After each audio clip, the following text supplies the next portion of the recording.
When the news happens, it happens here. And really important breaking news. Breaking news this morning. On TV, radio and online, the news starts here on Britain's Newsroom. All the biggest stories and the answers that you need from across the UK and beyond. Join Britain's Newsroom from 9:30 on GB News. The People's Channel, Britain's news channel.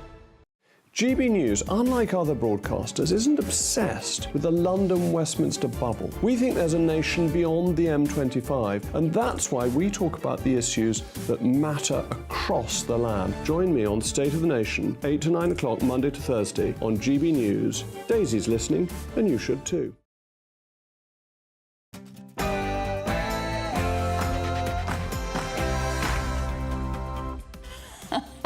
Hello, glad you could join us. Hello, and welcome to Saturday Morning Live here on GB News. Now, I love a community activist kind of story, and what we've got on the Notts, Derbyshire border there, a little village called Jacksdale, where all of the community are coming together because Storm Babette is absolutely battering the country. They're going to come together to prevent the flooding they had 4 years ago, and we're going to catch up with them. Lots of the country affected by Absolutely. Terrible, isn't it? And obviously, earlier this week, it was a terrible night for the Conservatives with 2 by-election defeats in previously safe seats of Tamworth and Mid-Bedfordshire. Delight for the Labour Party. We'll be speaking to Luke Trill from More in Common to go through his latest polling about what it will mean for the next general election. Have Labour got the next election in the bag? And pensioner protesters. Have you seen all those pensioners on the front line, gluing themselves to the road, sticking themselves to bridges? We're going to speak to just one and say, why? Is it because you feel now's the time to do it, or you've just got too much time on your hands? What do you think? Oh, I think they think we don't care anymore. Get to a certain age, we don't care. And this weekend, big weekend of sport, we'll be speaking to Harry Redknapp later in the show too. But the BBC has had a terrible week in terms of its coverage of Israel. We're asking, is the BBC biased against Israel? And we'll be speaking to Roger Bolton, the former BBC man, to get his take on whether or not the BBC is indeed biased.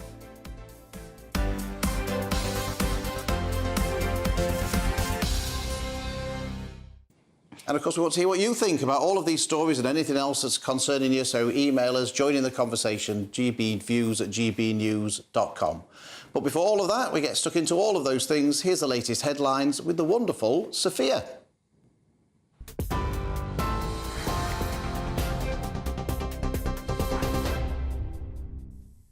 Good morning, it's 1 minute past 10. I'm Sophia Wensler in the GB Newsroom.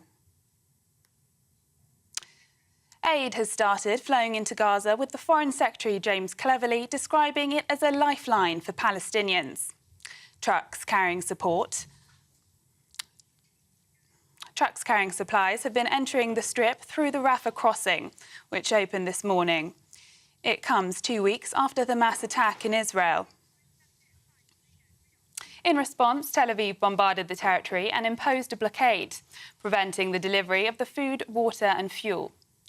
It's not clear how long the border will be open, but the UK government says it can't be a one-off. Israel's Prime Minister has vowed to continue the fight until all hostages being held by Hamas are freed. It's after 2 American citizens, Judith Raanan and her 17-year-old daughter Natalie, were released yesterday. Hamas says the decision was made on humanitarian grounds and was secured after an agreement with the Qatari government.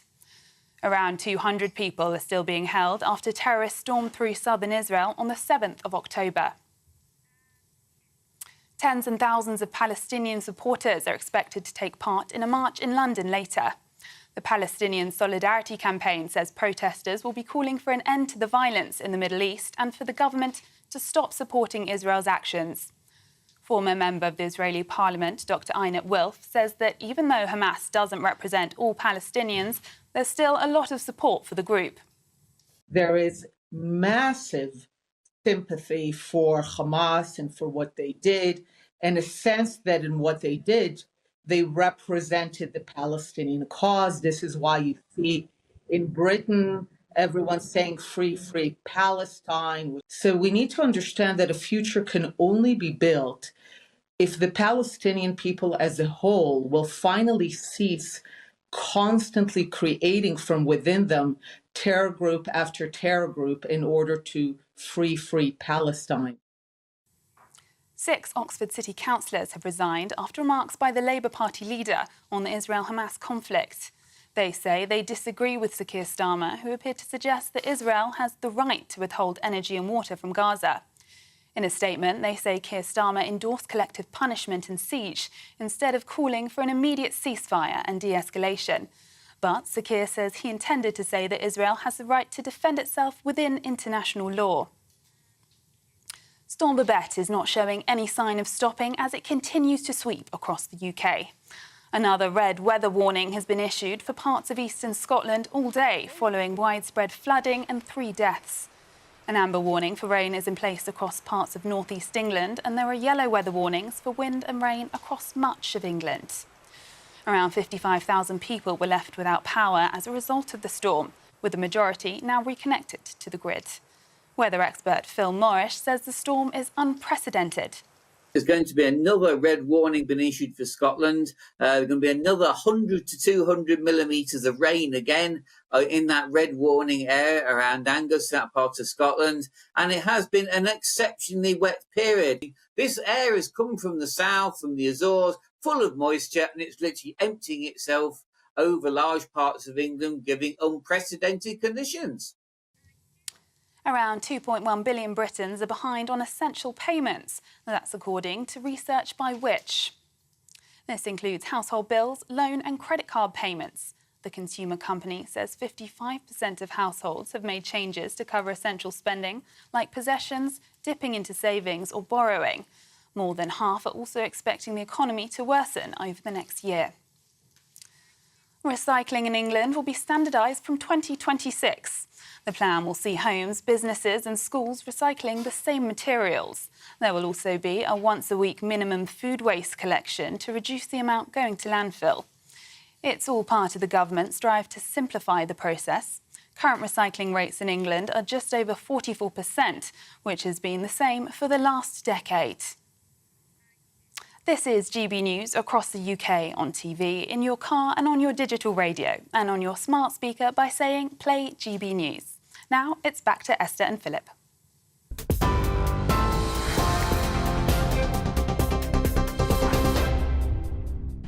Thanks there, Sophia. Now, there's no let-up for much of the country this morning, as from the Midlands northwards. They've been battered by Storm Babette these past few days, and they're expected to get another 4 inches of rain today. Parts of Angus and Aberdeenshire in Scotland have seen massive flooding, tragically claiming the lives of 3 people. In the village of Jacksdale on the Notts Derby border, a whole community has rallied together to prevent a repeat of the catastrophic flooding they experienced 4 years ago. Sophie Bainbridge was one of them. So, Sophie, good of you to join us. Can you tell us how you've managed then to save your street? Well, we were lucky because we had experience from 4 years ago, and with that we were able to highlight and find where all the drains were from before. So it took us about 4 hours 4 years ago, too late, but this time we were able to spring into action and open up all the manholes because the council went around, and we were able to delay and also keep the water at bay, so it didn't flood anyone's home or anyone's business on this occasion. How bad has it been, the weather where you are, Sophie? Pretty bad. It's been raining constantly for over 24 hours, but by rain it woke us up several times in the night. It's such a heavy fall, and the thing is with flooding is it really happens very quickly as well, and the damage that it causes, it can only breach a little, and it's more than enough to cause weeks or months of disruption. So that's what we wanted to avoid this time. Sophie Bainbridge, thank you so much indeed. I love a community rallying together. A story like that. They saw what happened last time. They weren't going to let it happen to them again. And they cleared all the grids and got rid of the water. It's terrible, though. My constituency gets flooded every year. Parts of my constituency get flooded every year. And it's terrible. I can't think of anything worse than having your house flooded. Yeah, well, so that was a positive story Brilliant. there. We thought we'd give you one. But now to look through the top stories of today, we're delighted to be joined by Director General at the Institute of Economic Affairs, Mark Littlewood, and political commentator Matthew Lazar. So let's start with you, Mark, your NHS story. Yes, Steve Barclay, the Health Secretary, is pushing back a bit on wokeism in the NHS. But NHS bosses are telling us that diversity chiefs are, quote, vital to staff safety. Vital. Not a noise to have. Thank you. You've got the first chuckle of the morning. Thank you very much. Vital, absolutely vital to staff safety. You know, don't worry about the fire alarms or anything like this. These are the people that are truly vital. Surgeons, doctors, nurses, everybody. Yeah, and you can get, apparently these jobs are going for up to nearly 100 grand, £96,000 per annum. And the job spec includes you need to champion new ways of thinking, apparently, and you need to hear the voice of our people. I mean, nice work if you can get it. So Steve Barclay's pushing back a bit. It's to champion the new ways of thinking. What was wrong with the old ways of thinking that mainly got things right? It's this new way. It's getting it wrong, you're right. Labour are usually sort of in favour of all this sort of inclusivity and diversity and all this kind of thing. What do you make of these diversity posts on £96,000 a year that are in the NHS? Well, I think there's a balance. I mean, there are issues about... The NHS has an especially diverse workforce, and there are issues around diversity, and clearly there has been discrimination in the past. But I think that at the moment when the NHS is struggling as it is, that perhaps a whole cadre of managers for it is not necessary. Yes, people should think about diversity and inclusion and how they look after different sorts of patients, because different sorts of patients have different sorts of needs. But I don't think it needs a whole army of managers. I also wonder, does it help the diversity when you keep battering on and banging on about the diversity? Well, let's hope they're more Does it? Or are they just making themselves keeping a job? Well, let's hope they're more diverse. Do you remember the row that's still going on in Scotland about the male period poverty operative? And I think he's now suing the employer.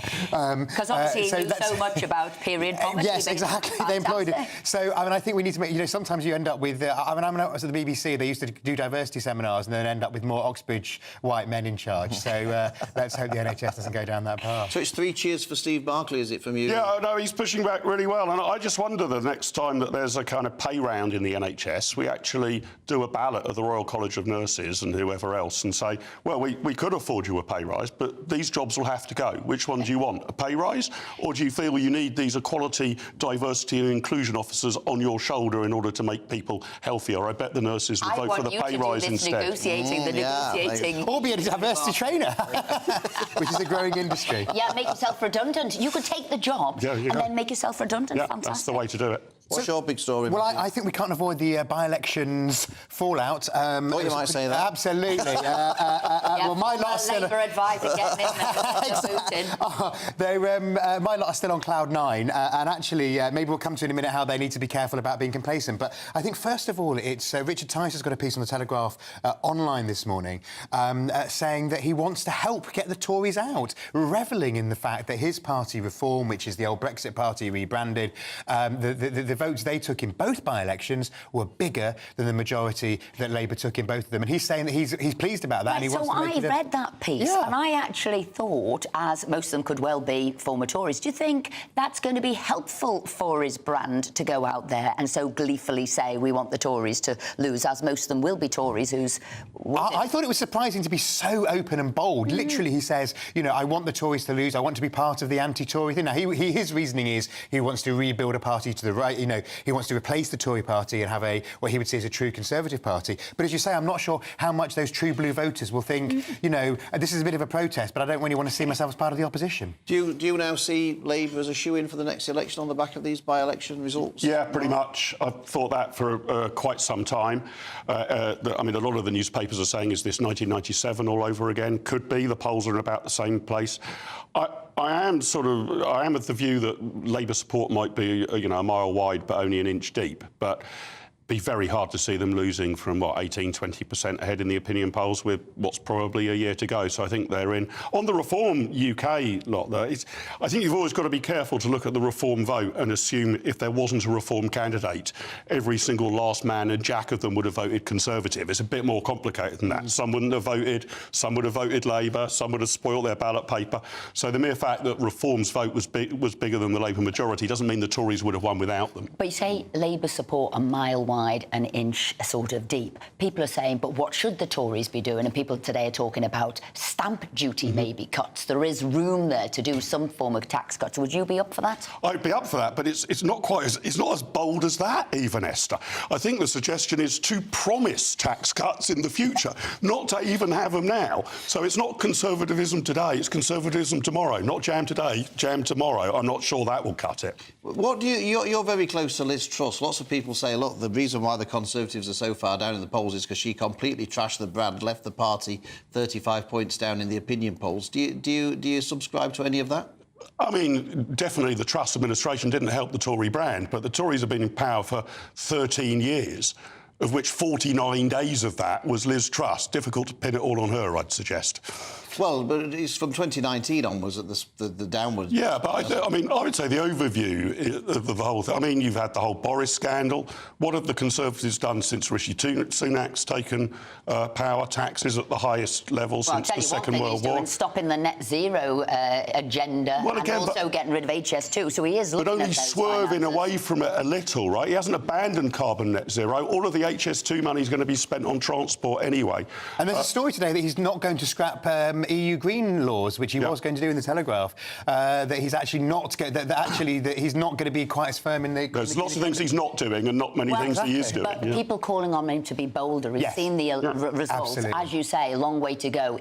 He needs to be bold, is what we're saying. And they've spun two different papers, two different tax cut stories. So they've given the front page of the Times is on the stamp duty, but then there's a possibility of moving the threshold for higher earners is with the Telegraph. I'm not sure how much the higher earners thing is going to go down well in the Red Wall, where proportionally there are a lot fewer higher earners. I've got a totally different story, and this actually is in The Guardian. Can you believe it? Esther!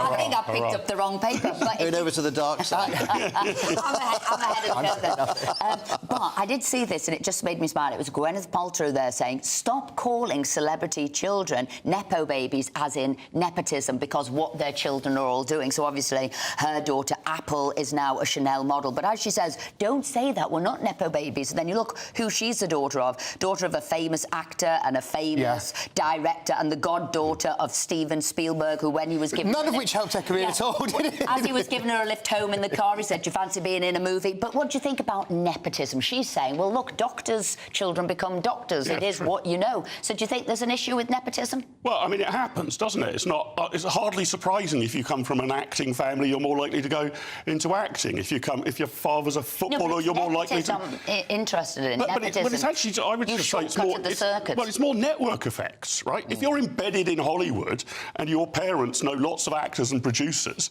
you've got a better chance of making a career in Hollywood than if you don't live in Hollywood and don't have parents who are actors. If Nepo baby is considered such an offensive word, she needs a few equality, diversity and inclusion officers to stamp the whole thing out. Winning on the wards. That job. He says he doesn't want the job. I think he's obsessed.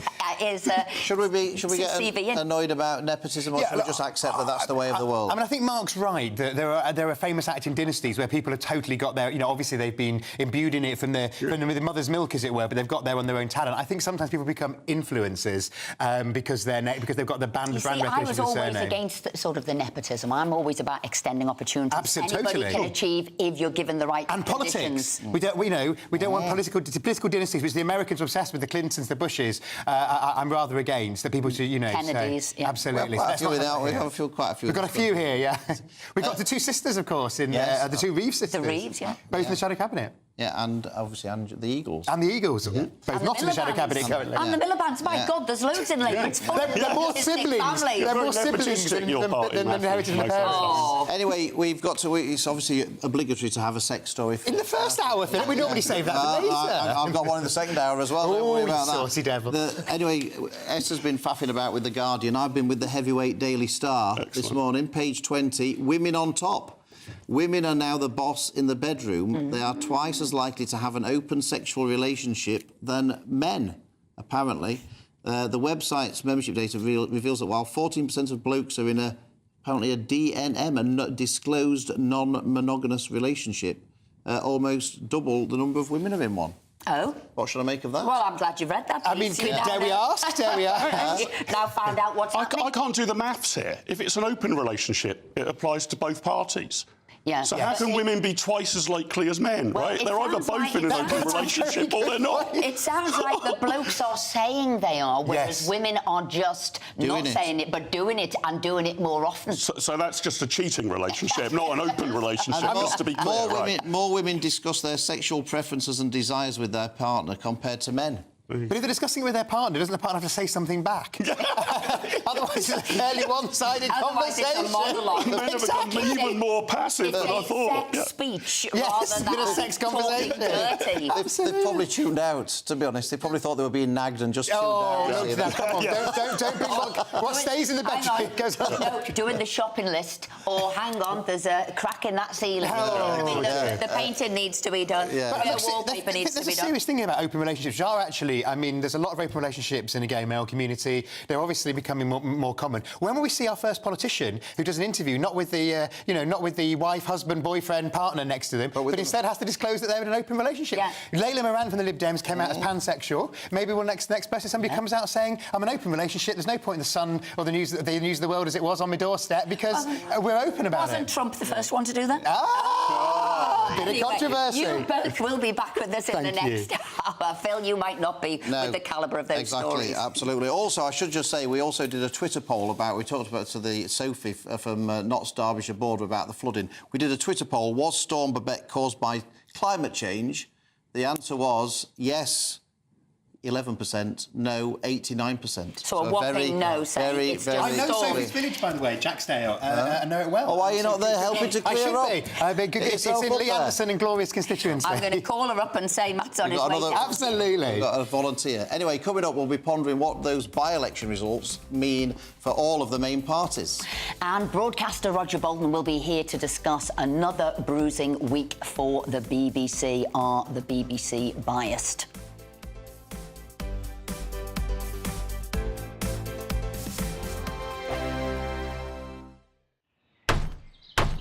Who is it? We're here for the show.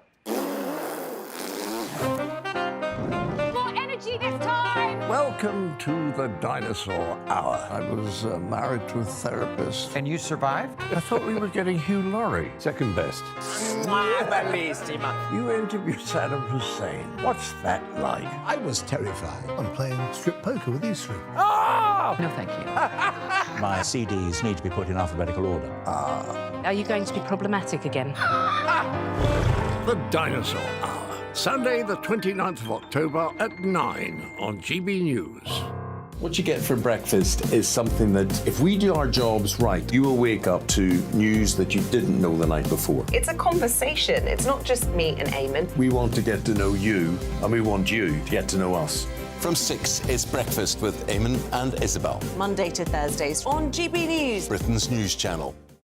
People in Britain, they love free speech, but they also love fair play. I don't care if I'm speaking somebody from a trade union, from the Labour Party, somebody from the SNP. And I think the viewers like to see that actually we can challenge one another, but in a positive way.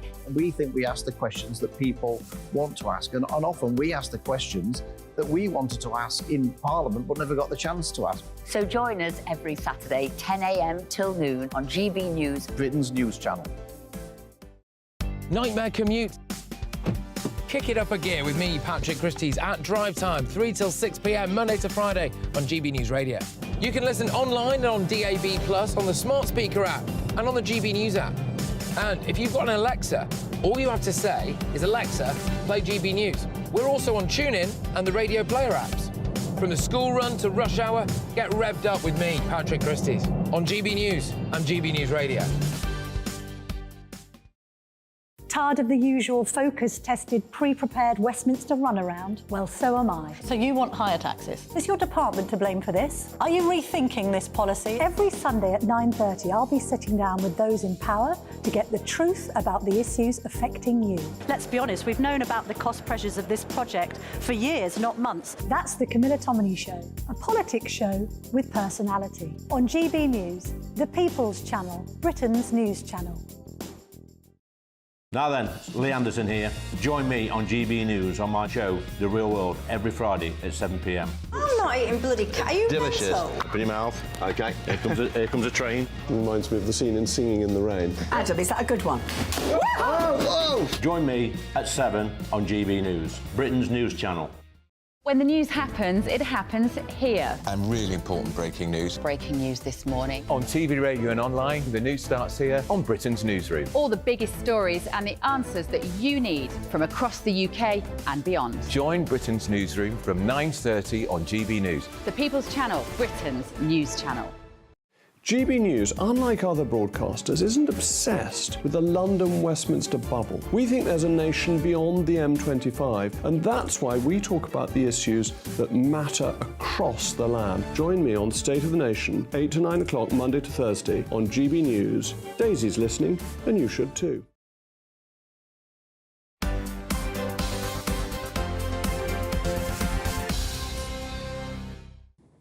Time now is nearly 10:25, and no Conservative seat is safe, according to Keir Starmer, after Labour's victory in 2 by-elections this week. Labour won for the first time ever in mid-Bedfordshire, a Tory seat for 92 years, and overturned a majority of almost 20,000 in Tamworth. But can the Conservatives turn it around? Well, we've got the perfect man to answer that question, Luke Trill from polling company More in Common. Luke, thanks ever so much for joining us. Now, in a poll I saw that you produced about, I think it was only 2 days ago, you showed the gap between Labour and the Conservatives narrowing. I think it was just a trifling 12% lead for Labour in the poll I saw that you published. And then, of course, we had the earthquake of these 2 by-elections. So do you think your polling might be wrong, or were these by-election results a flash in the pan?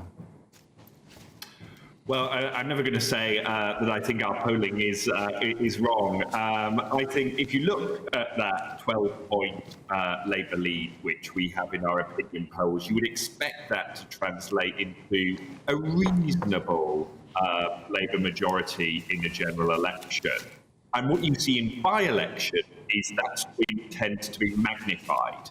And that's for 2 reasons. One is that actually people who support the government have a higher tendency to stay at home. Sometimes, in this case, it will have been disgruntled Tories who will have thought, actually, do you know what? I'm just going to sit on my hands.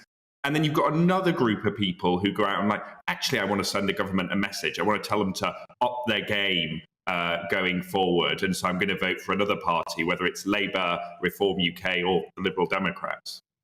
Now, obviously, there was a lot of people who stayed at home. I mean, absolutely, there were tens of thousands of Tories for both elections who stayed at home. But I'm interested, because we know what the results were, I'm interested in what are the sort of people moving from Conservative to Labour, Conservative to Lib Dem. What is the move and why?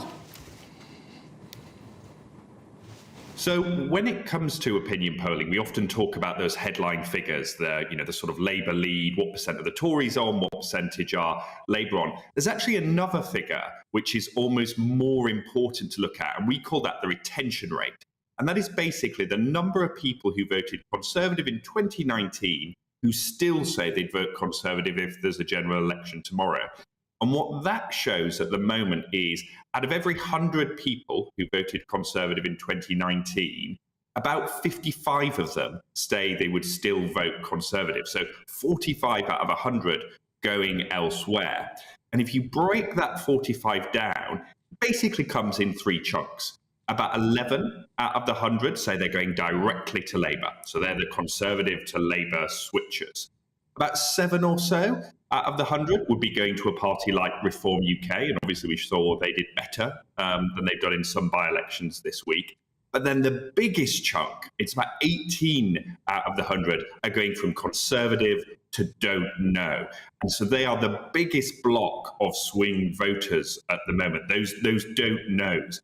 And when you dig into that group, what you actually find is they're not really a sort of centrist or even left or centre-right leaning group. They're actually quite a right-wing group. The biggest chunk of those conservative to don't know voters are a group that we call backbone conservatives. They're really the conservative base. So I think it's unlikely that that group will ultimately swing to Labour. The question is, as happened in 1997, did that group decide they're so grumpy with the Conservatives, they're going to sit the next election out? Now, just finally, Luke, how do you read the Tamworth by-election? There's two ways of looking at it, because in 1996 there was a by-election in South East Staffordshire, which was Tamworth in effect back then. A year before the general election, the Tory seat went Labour with a 22% swing, pretty much exactly the same result as happened then. And so people say, well, this goes to show that the result the other day shows that Labour are on course for a 1997 victory. On the other hand, some people say, well, hold on a minute. Back in that by-election in 1996, Labour got over 26,000 votes, whereas this time they only got 11,700. There was a 62% turnout back then. There was only a 36% turnout this time. And Labour's vote went up by 4,000 from the previous general election in 1996. It only went up by 800 this time. So is there a glimmer of hope in there for Conservative? I'm trying to hang on to something here, Luke. Is there a glimmer of hope in that difference from the previous by-election in that area? Well, as you suggest, there's sort of good news and bad news. And I'll start with the bad news so I can end on the good news. The bad news is that what we are seeing, particularly in seats like Tamworth that voted quite heavily for Brexit, is they are swinging back to Labour at a bigger rate, actually, than some of the more Remainy seats. We call it a bit of a boomerang effect. The seats that really turned against Labour are coming back the hardest. And you would not have expected a seat like Tamworth, which is the 55th safest Conservative seat, to have swung so dramatically. But as you say, the good news for the Conservative, or the thing that they might be able to take it from, is that that turnout was so low. What we definitely hear in our focus groups about Keir Starmer is that people are going to vote for him, but it's sort of out of default. Because they don't like the Tories. In fact, one person in Hartlepool we spoke to last week described it as, "Od it, he's got to be better than this lot."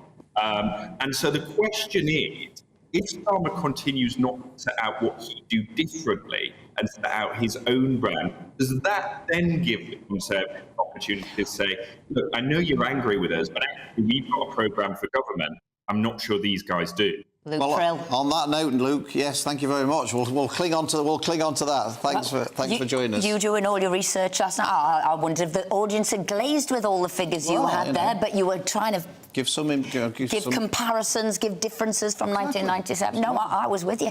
I've got my very own psephologist at home, and it's him. Now, anyway, moving on, the BBC's coverage of the Israel-Hamas war has been heavily criticised. The broadcaster claimed they're impartial, yet refused to call Hamas terrorists. On X, formerly Twitter, the Israeli government accused the BBC of perpetuating a modern blood libel in its reporting of the explosion at the hospital in Gaza. A BBC reporter suggested that Israel was at fault, despite a lack of evidence at the time. US intelligence now suggests the explosion was caused by an errant rocket fired by Palestinian Islamic Jihad. Well, let's speak to former BBC Radio 4 presenter and editor of Panorama, Roger Bolton. So, Roger, have the BBC got it wrong? They seem to be changing course slightly now on what they're doing. Does it show an Israeli bias at the BBC? No, and it's ridiculous to compare the blood libel, which was an extraordinarily terrible example of anti-Semitism, with what's happening. No, BBC clearly made a mistake initially in this instance, and a report was said which attributed to Palestinian forces a suggestion that the Israelis had been involved in the latest all in that bombing. The BBC very quickly, when it got other information, changed it and has now said that's a mistake. But the problem a lot of people have here, in the midst of what is clearly a propaganda war, is they say this is a BBC view. There isn't really. There are loads of reporters on the ground trying to report honestly and impartially what they see, and they make mistakes. Well, if they make mistakes, they should be corrected, and we should be deeply worried if they make a lot of mistakes. But at the moment, they're just trying to give proper coverage to each side when there's a propaganda war going on as well as a military conflict. Well, you say that, Roger, but we've had the failure to describe Hamas as terrorists, which the BBC seem to be now slightly rowing back on. We had the BBC journalists who were falling over themselves to blame Israel for that airstrike without any evidence for that particular comment. Hold on, no, I'm going to ask. You can answer. Let me finish my question. We've also had 6 BBC journalists taken off air for pro-Hamas posts. So there does seem to be a pattern of behaviour here, doesn't there? You can't just point out one thing in isolation. No, but you're pointing out one thing in isolation. No, there were 3 things there. Hold on. 54 in 54 different languages. It probably transmits about 10 minutes for every 1 minute of real day, whatever. It's trying to report. You are now, like others, picking out individual instances which take them out of context. Look, I think this is an extraordinarily difficult thing to report. I don't blame any Jew for being outraged about the reporting. How would you feel if you were in that circumstances? But the BBC also has to report other things, like, for example, that something like 75 Palestinians have been shot by Israeli settlers in the West Bank. More people than we think now have been killed by the bombing of Israel than were killed in that atrocity, that terrorist atrocity. I'm happy to use that dreadful phrase, but for what was an appalling act. Well, but Roger, what's going on? Let me try another one at you, because in 2004 the BBC themselves commissioned the Balin report on the back of complaints of anti-Israeli bias at the BBC. The BBC have never published that report. Indeed, they went all the way to the Supreme Court to prevent publication of that report. Why don't the BBC just publish it and we can see for ourselves what the BBC thinks about its own bias in an internal report? Well, hold on, this is 19 years ago. I presume there have to be some internal reports that you can keep quiet, but I think they should publish it. And I think more generally, a fair criticism of the BBC is that it doesn't explain why it's doing various things. It does, by the way, call Hamas. It says it's called a terrorist organization by several governments, including the British government. It has described or has used the word terror for these attacks. But one of the problems you've got here, 2 things. One is the BBC, anything it does, and it does so much, is picked up by one side or another, and they say this is symptomatic of everything the BBC does. It isn't. It's a fundamental misunderstanding. There is not a BBC view about that conflict. There is a BBC attempt to report it impartially. That's a different matter. But the BBC should be more open and explain to people what they're saying and listen to what people say, because it is our... Roger, we always have you on because you are always straight talking, and like you said there, you wouldn't have had any problem whatsoever in revealing the contents of that report. One thing, though, I'd like to know your opinion of. Tim Davie is coming to Parliament next week to speak to the 1922 backbench committee of the Tory party. There'll be Tory MPs there. I think this was put in place prior to this bias. It was talking about general impartiality. What do you think of him going to Parliament to speak to Conservative MPs? Well, so he should. If he's summoned by MPs, he should go and explain himself. I mean, the BBC is not dictatorship, should be answerable to Parliament, but to all of Parliament. By the way, 40 years ago, in the Falklands conflict, the BBC chairman was summoned up to Tory MPs, and it was called, because the chairman, George Howard, was a large man, it was called an ox roasting. Tim Davies rather slimmer, but I think he'll have a very tough time. But of course he should go. But he should be answerable to everybody. Just very quickly, if you can, Roger. BBC Parliament, their coverage yesterday of Andrew Bridgen's speech on excess deaths had a load of straps throughout it, in effect putting a contrary argument at the bottom of the straps to the one that Andrew Bridgen was making. I've never known that before on a BBC Parliament channel, where I always thought they just said this is the person speaking and this is what the debate's on. What do you make? Should people be concerned that the BBC is starting to sort of, in effect, start trying to predict whether or not what an MP saying in Parliament is right or wrong? That seems a slippery slope to me. Yeah, and I'm sure they weren't doing that. I can't comment precisely on what you're saying because I didn't know about it, but I know what the BBC is trying to do, and it's partly because of what Donald Trump is doing in America is. How do you deal with people who, tell untruths? I don't know whether Andrew Bridgen did or not. And what the BBC is trying to do through Verified elsewhere is where they think there's a factual mistake, they're trying to correct it, and they have fact checks. Now, in this case, and I don't know about it, but it may be that they were making a fact check. It's very good. They should be very careful about it. But then, I think if the BBC were to say Andrew Bridgen is talking rubbish, that would be disgraceful. If they say Andrew Bridgen quoted this, actually this is the accurate figure, different matter. BBC shouldn't get in the business of commentating. It should be and stick to the business of reporting.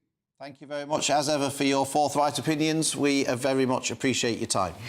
But an interesting thing that, should the BBC be fact-checking as something was going wrong? Who fact-checks them? Not Who debates. are they to give the fact-check? But certainly not Parliament debates. Not debates in Parliament. We also did a poll a Twitter poll on whether or not the BBC was biased against Israel, and the result was 88% said yes and 12% said no. So that's what people are thinking. Yes, it is. Anyway, we're going now to talk about inflation, because it's refusing to budge at the moment. It's sticking at 6.7%. That's what it was in September. Yeah, and as a result of that, it looks like the Bank of England probably isn't going to be reducing interest rates anytime soon. But it's certainly a mixed financial bag. The Times today is reporting borrowing figures boost could fund tax cuts. So, to explain all of this, all what's going on, we've got our regular economic expert, that's Justin Urquhart-Stewart, in the studio with us. Thank you very much indeed, because there are calls from people saying we want tax cuts, whether it's stamp duty, whether it's all the people they've taken now into a higher rate of tax. Or add one BBC mistake they did on me, which they put strap lines in it. It said not Justin Urquhart-Stewart, but Slobodan Milosevic, ex-president of Serbia. Not exactly the one you want to get mixed up with. Sorry, a mistake anyone could make, I'm sure, Justin. But people are calling for tax cuts there. Bit of positive news. Actually, the figures that the government were having to pay out were less, giving them room there to possibly do tax cuts. Would you be doing tax cuts? And on the papers today, it's got like stamp duty, inheritance tax, or personal allowances. Well, a lot of those items are actually relatively small, so you could actually try and reform inheritance tax. It's not very big. No, much better to, unless they're shelling out money when you're not quite sure how much more you've got coming in, as a government, create the incentives for investment, the incentives for people to put money into growing businesses. That's how you get growth going, as long as you've got the confidence to do so. And I have to say, Richie, over the past year, has built more confidence from a very low base. But that's one part of it. The next stage is then getting more money in. Are you actually just going to start cutting income tax? That's really expensive and difficult for them to do. But the sin taxes round the edge, or whether it's booze, fags and flying and things like that, again, marginal effort. What I want to see, though, is not government money, just create a tax benefit for investing in, say, technology parks and things like that. They're growing up all over the place, and one of the things they're short of, though, is capital. So they can actually give a tax incentive. It's an enterprise investment scheme. Now do that on a regional basis. So do you really want to do some levelling up? Get local money going into local businesses. How do economists think about these things, Justin? Because it's always been a mystery to me. So there's some really disappointing and concerning news in the papers today. One about retail sales have slumped by 0.9% in the last month. UK consumer confidence has registered its biggest month-on-month drop in 3 years. So do economists think, well, on the back of that, what the government's got to do is cut taxes to get that consumer confidence back up and try and get the sales back up? Or do they think, well, hold on a minute, the government's going to have reduced income, therefore it needs to not cut taxes because it can't afford to? How do people think about these things? Well, try to take a longer-term view rather than a shorter-term, because it's very easy to say, oh, look, inflation's gone up by 0.1%. No, that, frankly, is a rounding error. So you have to look at the longer-term pattern, where it's going. And the longer-term pattern is inflation's going up and now plateauing and will start coming down. Interest rates did not need to go up by as much as they already have done. They certainly don't do any more now, because it takes 18 months or so to work it through the system. So literally having another interest rate cut now really will have... So even though inflation has stayed stubborn at sort of high levels, as it were, you'd say don't put interest rates up. So my other question is Rishi going to meet his target of halving inflation by the end of the year to 5%? Well, I have to say, it was a rather silly idea to have that as a target, because he doesn't have much power to achieve it. It's outside of his control. Same with the Bank of England. What choice have they got to do things? And the answer is, well, interest rates. That's not the answer. We are not living in a consumer boom. Exactly the opposite is occurring. So normally when you lower rates, raise rates, it's to actually put a dampener on inflation. Well, we haven't got a consumer boom. It's the wrong tool. The right tool is using existing funds in this country, being encouraged encouraged to go into businesses and manufacturing areas and development, particularly tech. Justin Urquhart Stewart, fantastic. That's why we like him on that voice of optimism, boosterism, as Boris would say. So coming up, I hope you've seen the video of the French nun tackling an eco-activist to the ground. If you haven't, then you need to, and we'll be showing it later. Yeah, it's got us asking why so many older people getting involved in protesting and activism. We've got a retired teacher and Just Stop Oil activist to explain in a few minutes, as well as the legendary Harry Redknapp.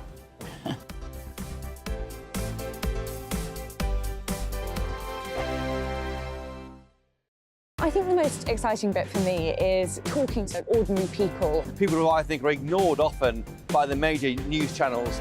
We're going to give news they want to hear. There's a voice there that needs to be heard. I think there's a chance here for a diversity of opinion to be expressed, which you don't find elsewhere. It's really exciting. We don't hold back. We're free to say how decisions that are taken here affect us all around the country. Only on GB News, the People's Channel, Britain's news channel. There's only three people you can trust in life: your doctor, your lawyer, and your nana. I'm not sure. So join me, Nana Aquia, at 3 p.m. every Saturday and Sunday, where we discuss the biggest topics of the weekend. Be ready for battle. Could you be quiet? What is this? It's my new teeth. It's your new teeth. I don't bite. Well, not without a good reason. Always honest, always fun. Every weekend at 3 p.m. on GB News, the People's Channel, Britain's news channel. So Jubes and Kerr, we tackle the issues of the day with real, robust debate, both sides of the fence, battling it out with me in the middle with my forthright opinions and views. And often really interesting things happen because you start with a position and then by the end of the debate you find actually, well, I might not have thought about that one. What we need in this country is two new political parties. You should maybe think about doing a 2024 calendar.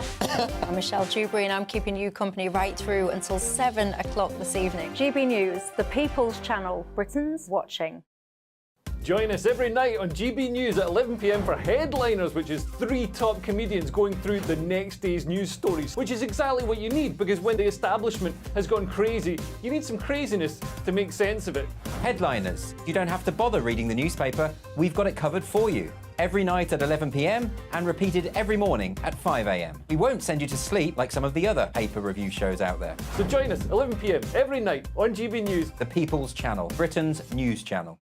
GB News, unlike other broadcasters, isn't obsessed with the London-Westminster bubble. We think there's a nation beyond the M25, and that's why we talk about the issues that matter across the land. Join me on State of the Nation, 8 to 9 o'clock, Monday to Thursday, on GB News. Daisy's listening, and you should too. Every Sunday from 11, join Michael Portillo. There will be topical discussion, looking at the week before and the week to come. So kick back and relax at 11 a.m. on Sundays on GB News with me, Michael Portillo. GB News, the People's Channel, Britain's news channel. I'm Andrew Doyle. Join me at 7 o'clock every Sunday night for Free Speech Nation, the show where I tackle the week's biggest stories in politics and current affairs with the help of my 2 comedian panellists and a variety of special guests. Free Speech Nation, Sunday nights from 7 on GB News, the People's Channel, Britain's news channel. Nightmare commute. Kick it up a gear with me, Patrick Christie's, at drive time, 3 till 6 p.m, Monday to Friday on GB News Radio. You can listen online and on DAB+, on the smart speaker app and on the GB News app. And if you've got an Alexa, all you have to say is, Alexa, play GB News. We're also on TuneIn and the Radio Player apps. From the school run to rush hour, get revved up with me, Patrick Christie's, on GB News and GB News Radio.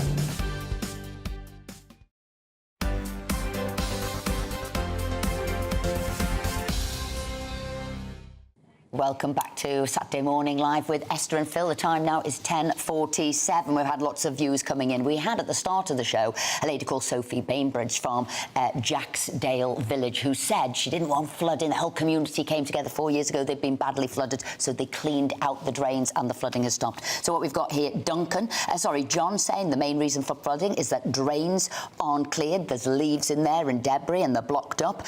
Lorraine said exactly the same thing. They need to be cleared out. Those drains need to be cleared out to stop all of the flooding going on. Well, that Sophie proved it, didn't she, at the top of the show? Absolutely. Now, it's back to club football this weekend after a successful international break for England, and who better to tell us about it than Harry Redknapp, who joins us live. Now, Harry, thanks for joining us. Look, a massive day of sport today, Harry. We've got the cricket against South Africa in the World Cup. We've got the Rugby World Cup semi-final. We've got Liverpool against Everton, Chelsea against Arsenal in the Premier League. We've got the Champions Day at Ascot for the biggest horse racing of the flat of the year. What are you tuning into today? All of the above or just some of it? Everything. Bits of, oh, I love it. It's my type of day today, Bill. You know, I'm watching the cricket this morning, obviously. South Africa started well when I came up to talk to you. They had too good a start, really. So that's going to be a tough one. Obviously, the rugby is going to be a tough game as well tonight. You know, South Africa looked amazing, but we're keeping our fingers crossed England can pull off a great performance. I watched the game last night and the All Blacks looked very good last night against Argentina. But let's hope England can get a result. And then I'm off to watch Bournemouth play Wolves today. The big and then game back home for the 5 o'clock game. The big game in the Premier League today. All I was going to say, Phil and I will be in different rooms. He could well be looking at the horse racing. I will try and get obviously the Liverpool game. What will you be? You and Sandra, different rooms? How will that be going on? Yeah, she'll be watching Coronation Street or something, or EastEnders, or Emmerdale, and I shall be in that room on my own, watching sport all day. Is it a man den? Is it a man room with your biscuits and your beer and everything else in there? With biscuits, couple of nice mug of tea and a couple of biscuits, and as I say, unfortunately, I'm going to be able to watch the first 3 races at Ascot. Then I'm off to Bournemouth, which only takes me 15 minutes to get there, so I can watch a bit of Ascot first as well. Brilliant. Now, just quickly, it's obviously Esther's eyes will be on Liverpool against Everton today. She's a big Liverpool fan, and her dad will be there at the match. And there's Chelsea, Arsenal. I wanted to know, how do players get an extra edge for these local derbies? Do they put more effort in for when it's a big local derby, like you had the North London derby when you were at Tottenham? Because some people might say, well, these players are professionals. They should be up for the game every week. But are they more up for these local derbies?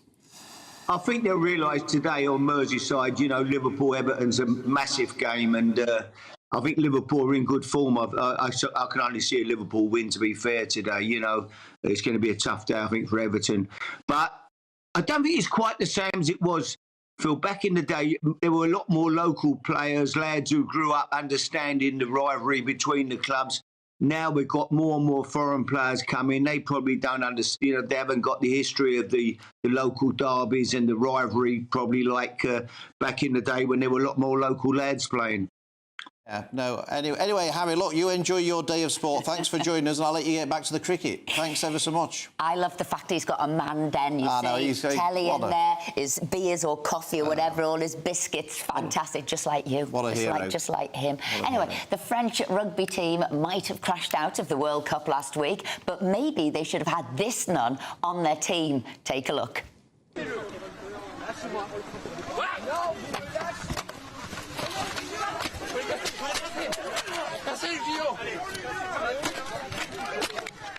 No messing there. What a hero. Now, before the nun got hold of him, the protest was trying to prevent the construction of a new church in a national park.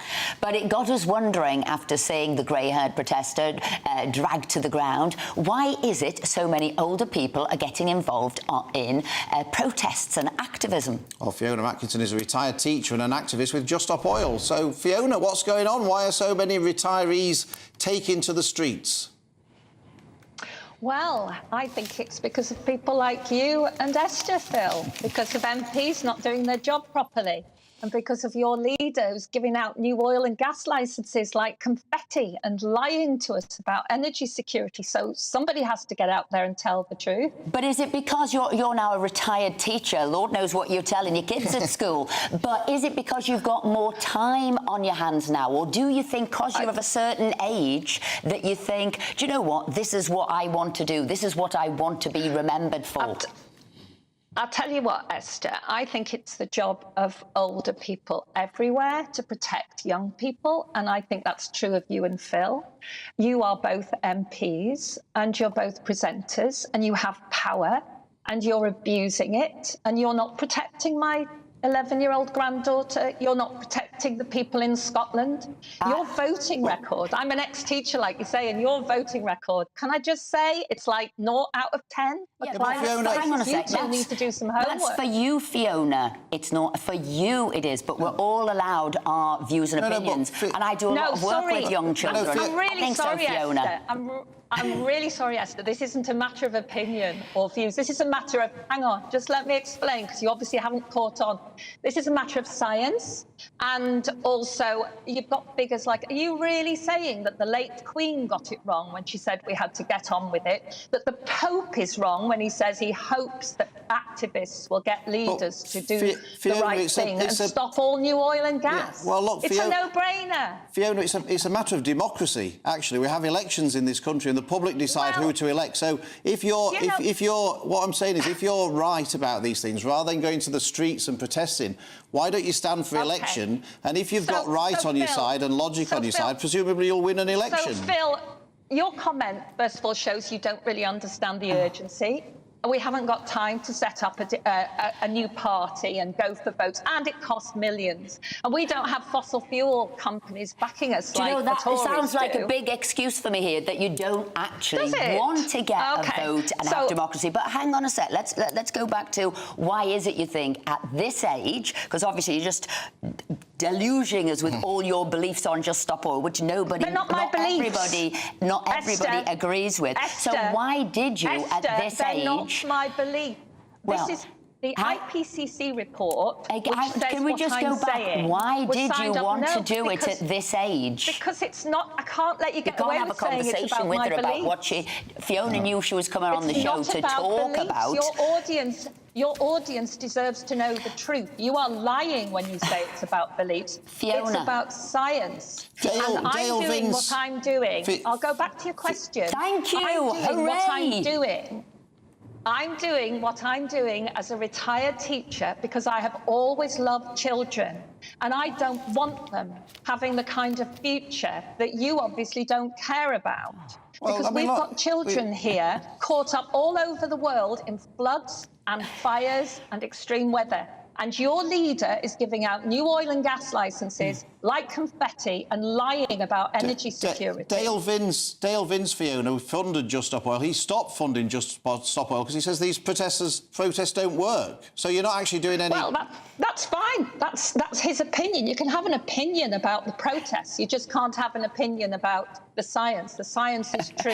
And your audience need to be looking at those floods in Scotland and thinking, when's that going to hit me next? Fiona Atkinson, thank you very much indeed for joining us today. We've got to go to the break, Fiona, but thank you for joining us. But what she doesn't quite get, lots of people agree and understand about climate. It's the timetable she's wanting to do. Anyway, that's it. That's all we've got time for the moment. We'll see you in the next hour.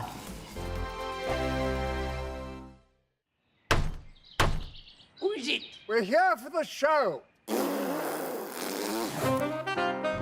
More energy this time! Welcome to the Dinosaur Hour. I was married to a therapist. And you survived? I thought we were getting Hugh Laurie. Second best.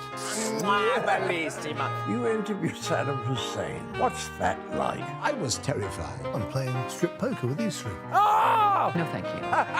My CDs need to be put in alphabetical order. Are you going to be problematic again? The Dinosaur Hour. Sunday, the 29th of October at 9 on GB News. What you get for breakfast is something that, if we do our jobs right, you will wake up to news that you didn't know the night before. It's a conversation. It's not just me and Eamon. We want to get to know you, and we want you to get to know us. From 6 is Breakfast with Eamon and Isabel. Monday to Thursdays on GB News. Britain's news channel. People in Britain, they love free speech, but they also love fair play. I don't care if I'm speaking somebody from a trade union, from the Labour Party, somebody from the SNP. And I think the viewers like to see that actually we can challenge one another, but in a positive way.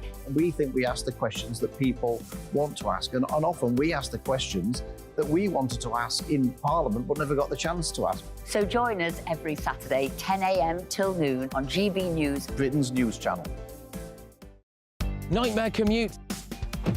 Kick it up a gear with me, Patrick Christie's, at drive time, 3 till 6 p.m, Monday to Friday on GB News Radio.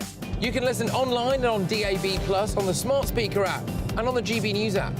And if you've got an Alexa, all you have to say is, Alexa, play GB News. We're also on TuneIn and the Radio Player apps. From the school run to rush hour, get revved up with me, Patrick Christie's, on GB News and GB News Radio. Tired of the usual focus-tested, pre-prepared Westminster runaround? Well, so am I. So you want higher taxes? Is your department to blame for this? Are you rethinking this policy? Every Sunday at 9:30, I'll be sitting down with those in power to get the truth about the issues affecting you. Let's be honest, we've known about the cost pressures of this project for years, not months. That's the Camilla Tominey Show, a politics show with personality. On GB News, the People's Channel, Britain's news channel. Now then, Lee Anderson here. Join me on GB News on my show, The Real World, every Friday at 7 p.m. I'm not eating bloody cat. Are you Delicious. mental? Open your mouth. OK, here comes a train. Reminds me of the scene in Singing in the Rain. Adam, is that a good one? Whoa! Join me at 7 on GB News, Britain's news channel. When the news happens, it happens here. And really important breaking news. Breaking news this morning. On TV, radio and online, the news starts here on Britain's Newsroom. All the biggest stories and the answers that you need from across the UK and beyond. Join Britain's Newsroom from 9:30 on GB News. The People's Channel, Britain's news channel. GB News, unlike other broadcasters, isn't obsessed with the London-Westminster bubble. We think there's a nation beyond the M25, and that's why we talk about the issues that matter across the land. Join me on State of the Nation, 8 to 9 o'clock, Monday to Thursday, on GB News. Daisy's listening, and you should too.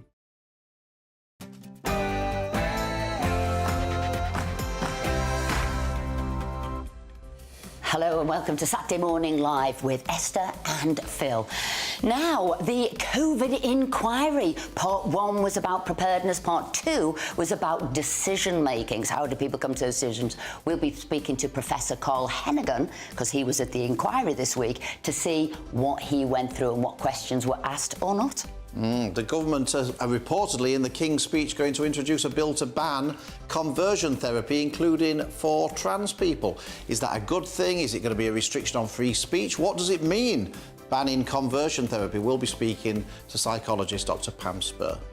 And model railways. Ever fancied one? Have you ever fancied a model? Oh, I quite like them, but I haven't fancied one myself, but I like looking at them. Well, we'll be speaking to Pete Waterman. He's got a new series on Channel 4 about all his celebrity showbiz friends who do have them, like Jules Holland, James May. Loads of people seem to have model railways. And we've already spoken to Harry Redknapp. It's a very big weekend of sports. Local derby, Liverpool against Everton, Arsenal against Chelsea. We've got the Rugby World Cup semi-final. We've got the Cricket World Cup going on. We've got horse racing for Mascot. Big day You're today. In heaven. Oh, it's one of my favourite days of the year. Anyway, we'll be joined by Aidan McGee, our sports guru, and of course Hayley Palmer to give us the latest on the showbiz too.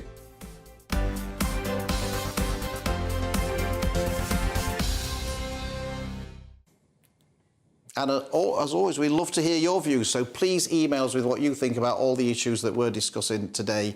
That's gbviews@gbnews.com. But before we get stuck into all of those things, here's the latest headlines with Sophia.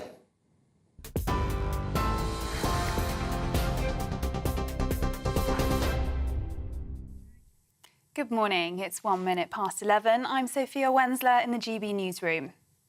Aid has started flowing into Gaza, with the Foreign Secretary James Cleverly describing it as a lifeline for Palestinians. Trucks carrying supplies have been entering the Strip through the Rafah crossing, which opened this morning. Israel bombarded the territory and imposed a blockade, preventing the delivery of food, water and fuel after the Hamas terror attack 2 weeks ago.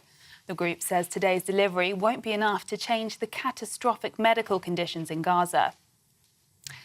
The Foreign Secretary is in Egypt for a summit to discuss the escalating war between Israel and Hamas. James Cleverly is expected to tell the peace conference more needs to be done to allow humanitarian relief into Gaza. And that today's delivery can't be a one-off. Palestinian Authority President Mahmoud Abbas told the summit Palestinians won't be forced from their land. We will never accept this forcible displacement and will stand tall on our land despite the pivotal challenges. From day one, we have asked for the stopping of this barbarous aggression right away and to open up humanitarian corridors to allow humanitarian and relief aid to get into the Gaza Strip. But of course, the government of Israel didn't allow that. Meanwhile, Israel's Prime Minister has vowed to continue to fight until all hostages being held by Hamas are freed. It's after 2 American citizens, Judith Raanan and her 17-year-old daughter Natalie, were released yesterday. Hamas says the decision was made on humanitarian grounds and was secured after an agreement with the Qatari government. It's believed more than 200 people are still being held by the terrorist group. Tens and thousands of Palestinian supporters are expected to take part in a march in London later. The Palestine Solidarity Campaign says protesters will be calling for an end to the violence in the Middle East and for the UK government to stop supporting Israel's actions. Former member of the Israeli parliament, Dr. Einat Wilf, says that even though Hamas doesn't represent all Palestinians, there's still a lot of support for the group. There is massive sympathy for Hamas and for what they did, and a sense that in what they did, they represented the Palestinian cause. This is why you see in Britain, everyone saying free, free Palestine. So we need to understand that a future can only be built if the Palestinian people as a whole will finally cease constantly creating from within them terror group after terror group in order to free Palestine.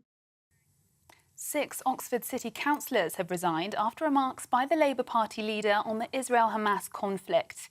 They say they disagree with Sir Keir Starmer, who appeared to suggest that Israel has the right to withhold energy and water from Gaza.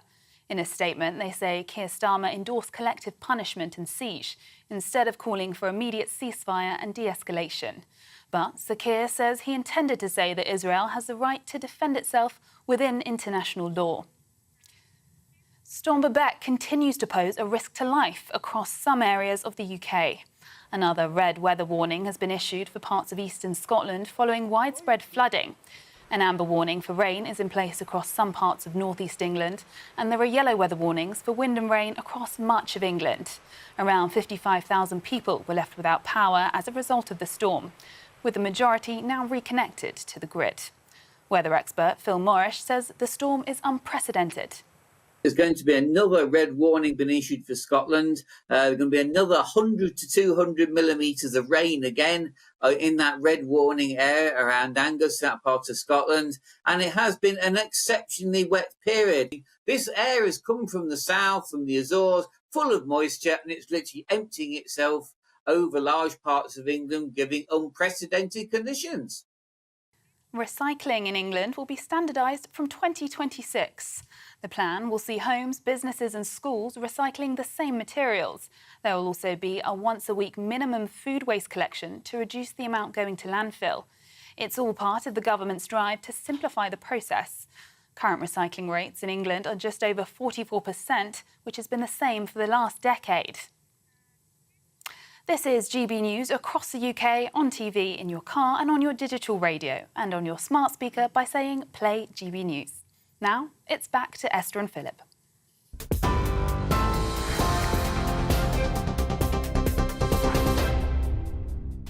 Thank you, Sophia. Now, the government is reported to be set to ban conversion therapy, including for trans people. Yeah, it's raised some really profound ethical questions for those in safeguarding roles who fear they might face prosecution if they don't automatically affirm a child's gender identity, and concerns for free speech. Well, Dr. Pam Spur is a behavioural psychologist and joins us now to discuss this. So when people think of conversion therapy, some might think of those horrendous treatments that were done in bygone sort of years, you know, electric shock therapy, nausea-inducing drugs or hypnotherapy. But what sort of conversion therapy are we talking about here that will be banned as well? Well, we're talking about the mistitled sort of conversion therapy for children who say they're trans.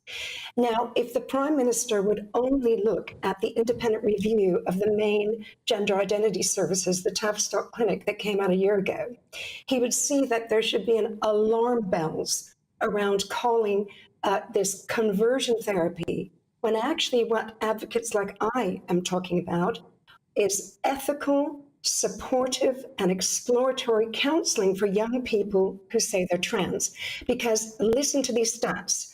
The Cass review found that a decade ago, there were 250 youth referred to the Tavistock, of which mainly they were boys. 2 years ago, there were 5,000 referred, of which 2/3 were girls. Now, part of this may be social contagion, because in the 90s, we had eating disorders, and you'd get clusters of girls sort of influencing each other. And then in the noughties, we had self-harm, and in the last decade, it's been transing.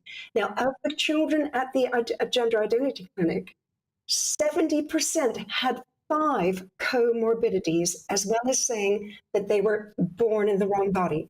So things like eating disorders, depression, anxiety, autism. So there are all these things to explore, and you can see how saying you identify as trans might make a child feel they can escape from all the unhappiness they have with all these issues going on in their lives. So it's something that the Prime Minister really must think about. Conversion therapy is not the right word. That's mistitled.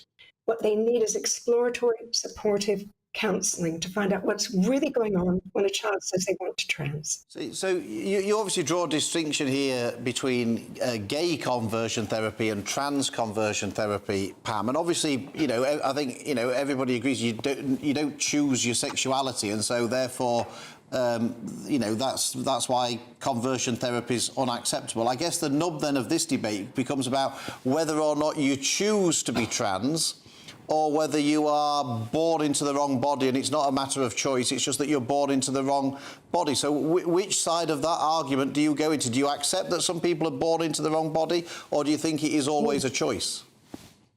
No, that's an impossibility. We cannot be born into the wrong body. But many people feel uncomfortable with their bodies. And as a psychologist, I used to look at, say, body dysmorphia. And people would feel, oh, I don't like my breasts or something like that. And so you have young girls with developing bodies in a time when a lot of the young boys they're dealing with are into porn, are always sexualizing the girls around them. And the girls start thinking, oh, I don't like this. Why do I want to be a girl? And so people look for an escape route. But transitioning is not an escape route. What is emotionally and mentally healthy is to look at what issues makes a child hate their identity. So were they sexually abused? So they want to escape that body. Were they physically abused in other ways? Were they teased? Because 80% of the children who presented at the Tavistock had significant bullying before they claimed they were trans, as well as 50% of the children who presented to the Tavistock said they had come out as LGB and then decided to trans. And when they came out, were they then bullied? So Dr. Pam Spare, thank you for taking us through this, because it is a difficult and complex area. So thank you for, coming on the show this morning. And let us know what you think about that. GBviews at gbnews.com. Tell us what you think about this debate. Now, to look through the top stories of the day, we're delighted to be joined again by Director General of the Institute of Economic Affairs, Mark Littlewood, and political commentator Matthew Lazar. Starting with you this time, Matthew. Yeah, absolutely. I'm going to pick up on a story we heard about in the news bulletin, which is about Labour councillors resigning in Oxford because of Keir Starmer's stance on the Israel-Hamas conflict. And I think that's just an example, really, of what's a wider story that I think is going to become bigger as the conflict rages on, the kind of British political consequences of the conflict. I mean, the problem for the Labour Party is the Muslim community is in large part supportive of the Labour Party, really historic links, and lots of councillors from Muslim communities or represent Muslim communities. Plus, of course, there are councillors from the left, etc., who, even if they're not, exactly like Jeremy Corbyn, would take a more, peace-orientated line as they would see it. So we've seen councillors resigning across the country, the question really is, are we going to see more? But also there's some pressure, I think, inside the Tory party from people like Crispin Blunt, the MP, who's been outspoken in support of the Palestinian cause. So I think that, the idea that we can give a blank cheque, that our leaders can give a blank cheque to Israel is going to come under scrutiny from within their own party. I mean, I guess the nub of the issue is, I think virtually everybody agrees that Israel has a right to defend itself. That's not a controversial statement. No, I think the question is, what is a proportionate response from Israel? And that's where, obviously, lots of people have a different opinion about what is proportionate. Totally. Absolutely. I think in referring to the news, it's great to see that aid trucks are going in, because I think that, the continued lack of aid was making it difficult for a lot of people who want to support Israel to support Israel's cause. But look, I would just say to local councillors inside the Labour Party, first of all, you're elected as local councillors. You're there to sort the bins out. You're not there to sort foreign policy out. And that they should keep serving, and they should give Keir time to develop the response and make sure that the response is sensible. But obviously, as you say, absolutely supporting Israel's right to defend itself. Mark, your story? Yes, my story is about the woeful state of the student population at our universities. Get this. Is that news? It is, according to page 8 of the Daily Mail, and I rather agree with them. Cardiff University's student union have banned from going to their club to drink men in blue shirts and chinos, right? This is now banned. This is the latest thing to be cancelled. Just checking what everybody's got on. Whether I should do a GB News ban on... You can't see what we've got underneath. If anything at all. We know what Philip's like. Far worse than chinos under this desk. As to the rationale here is apparently a blue shirt and chinos is the kind of unofficial uniform of rugby players, right? Apparently that's what they go out in after they've played rugby. And there was some incident on the 4th of October where a bunch of first-year rugby players got a bit raucous. One witness added there was about 10 to 15 of them that started them all. It should be there were about 10 to 15 of them that started them all, and anybody who's an undergraduate at university should know that. So they've banned not these people for causing a ruckus, but they've banned chinos and blue shirts. As if chinos and blue shirts are the cause of ruckus behaviour. It's absolutely It's a known fact. As soon as you put on chinos and blue shorts, and of course it's the uniform of every basically middle-aged man in America. I mean, they'd be banning any. There might be a question of something quite. It raised the point that they didn't ban the people who'd done it. Is that because people don't like to confront anybody anymore? So what we'll do is we'll move it to something completely different and censor clothes. Yeah, Mark, what would the diversity and inclusion managers of which we spoke say about this? I agree. These poor men. It's not April the 1st. This is actually true. It's actually true. Because this is censorship again, isn't it? Well, it's also, as I say, it's complete inability to distinguish between cause and effect. I mean, can you imagine a nightclub that said somebody came in at 10:30 last night and caused a fight, so we're going to ban people entering at 10:30, as if that's. Can I just say, it might be good for the people who would have worn chinos and blue shirts, prospect of pulling in the vernacular, because of course we know that women find it a bit of a tired look. So I understand. Is it? So I understand. Is it a suit and tie now? I think it's more of a wee bit more relaxed than that. Yeah. What I always think about in these things is the decision-making process. So, all right, somebody comes along and says, "I've got an idea." Have they passed a motion? Let's ban this. And instead of everyone else there saying, "Don't be such an idiot," everyone goes, "Oh, actually, that sounds like quite a good idea." I once voted in my student union 1 against 500. It was 499 to 1. Really? I was the 1. Oh, Philip's used to that. Only it's 650 to 1. Now the Commons, another story. Yeah, absolutely. Look, this is just a sort of warning for be careful of what you wish for. So Avanti, who run the West Coast Main Line up to Birmingham, Glasgow, Manchester and Liverpool, they have had their contract renewed a few months ago, having improved their performance from woeful state. Guess what? They're now back cancelling services in the run-up to Christmas, including 1 in 3, the Manchester line that you and I use a lot. So, OK, big moan there for Avanti, and people like Andy Burnham, the Labour Mayor of Greater Manchester, has been complaining. But he's always complaining about something. He's got quite a few bees in his bonnet. But TransPennine Express, which runs east to west across the country, uniting the Lancashire and Yorkshire, now run by the government. And guess what? They're cancelling services too. So the lesson of this, the moral of the tale is, you know, that for my party, which thinks that just bringing things back straight into state ownership is an issue, if you have a Labour Transport Secretary in May or June next year, they're still going to be dealing with strikes and they're still going to be dealing with staff shortages. That ain't going to be a magic wand. Can I just pick you up on something there, Matthew? Yes. Nothing can unite Yorkshire and Lancashire. No, I thought your relationship did. Nothing. Oh, well. No, absolutely nothing. We heard it here. Yes. This is another Barney to have off. Exactly. Now, I've got a good news story here, and it is sex-linked. Matthew? No, it wouldn't be the same without. No, exactly. I only come for the sex. Page 30. You only come for the sex. Sex stories. I want to make that clear. You say that, Matthew. Page 36 of The Sun. This is a good... Viagra could slash the risk of Alzheimer's disease by 60%, a study found. I mean, you'd love to be part of this study, wouldn't you? That's a great excuse for taking Viagra, well, that's what isn't I it? thought. That's what I thought. I thought there'd be loads of people now taking Viagra, claiming it's nothing to do with anything else. It's like people who claim they have a television. If you have a packet in your cabinet, oh, it's because... It's not because I can't, it's just because I need it for the Alzheimer's. I can do it, I just don't remember to do it. The study looked at more than 27,000 over 65s. I mean, you'd like to be... I mean, lucky them, eh, for having a go at this trial. But it also says as well that regular sex also protects against dementia. Well, there you go. So this is a good... And of course, Viagra's made by Pfizer. I saw somebody yesterday in Paris who had a Pfizer tattoo on their forehead, and hipster with a Pfizer tattoo. Maybe they were influenced by their love of Viagra, but... Have you got another story to distract us? I thought you were going to say you got some Viagra in your pocket. No, I'm now very tempted. I mean, there's a million good reasons to take it. Here's Are you blushing, Mark? This is the sort of advice we need in today's world. Not advice on what you wear at a student union, but this is advice. Heinz are now issuing us advice on how to make the best beans on toast.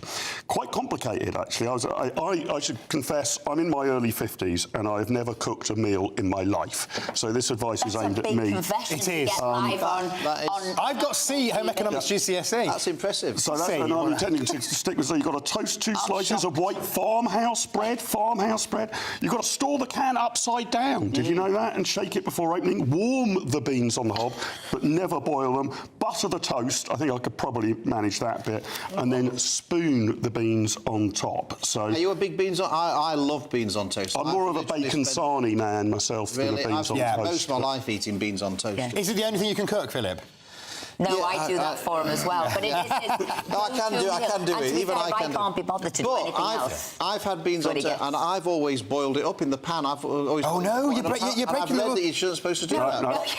And the can's got to be upside down. And I've done beans on toast. I've always done that. When was that, Phil? It was a long time ago. It's a long time. No, it isn't. It's in the microwave for 2.5 minutes. That's what I'm saying. This isn't true. That's just not good enough. This is fantasy. I'm on about when I do it in the pan. I've done it in the pan. But I boiled them. Did you wash the pan afterwards, though? You didn't leave it for others? Yeah, but the trouble is that if you boil them up, the pan does go all... Can we I want to check this. Who stacks up your dishwasher at home? Is it the woman? Is it the husband? Or does the husband just leave the pan in the sink with some water in it and think the job's done? That's the way to go. Is that the way to go? That's the way to go. Yeah, that'll do. No, I'm a sad singleton, so I have to stack my own, but I'm quite good at it. I'm not very good at practical things, but I can stack the dishwasher. Anyway, I think we better move on very quickly here. So, Mark, Matthew, thank you very much. Thank you. Even more of a pasting. It allowed me to get all that off my chest. Absolutely. It's therapy. Yeah. Coming up, we'll be talking to Professor Carl Hennigan, who faced the COVID inquiry this week.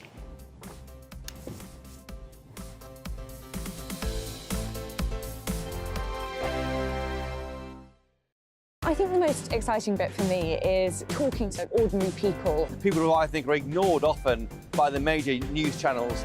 We're going to give news they want to hear. There's a voice there that needs to be heard. I think there's a chance here for a diversity of opinion to be expressed, which you don't find elsewhere. It's really exciting. We don't hold back. We're free to say how decisions that are taken here affect us all around the country. Only on GB News, the People's Channel, Britain's news channel. There's only 3 people you can trust in life. Your doctor, your lawyer, and your nana.